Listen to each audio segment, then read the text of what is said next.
La troisième application se base sur deux problématiques.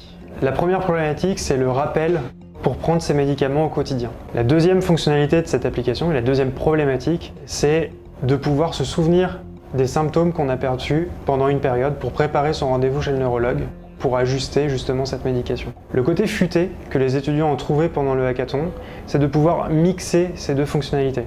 De pouvoir compter sur un rappel de médicaments et de pouvoir, au moment où le rappel apparaît, rentrer les symptômes, plutôt que de les rentrer de façon hasardeuse lorsqu'ils s'expriment, ce qui peut être très fastidieux.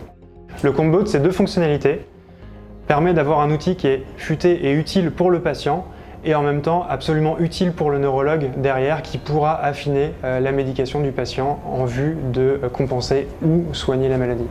L'application Pile à l'heure est une application qui permet aux patients atteints de la maladie de Parkinson d'améliorer leur observance thérapeutique ainsi que le suivi de leurs symptômes.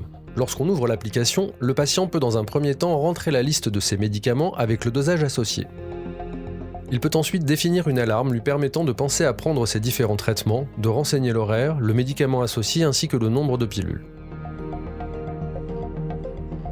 Le patient recevra donc une notification à l'heure indiquée.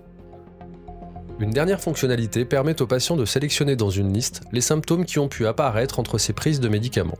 Nous trouvons plusieurs groupes de symptômes. Cela va du trouble du sommeil à la tension, en passant par les troubles de la digestion, de l'intestin, de l'humeur, du mouvement ou encore la douleur. Il suffit de sélectionner un de ces groupes, puis le symptôme précis rencontré. Ces données peuvent ensuite être directement partagées avec le neurologue afin d'assurer un suivi et de l'aider à faire évoluer le traitement de manière personnalisée.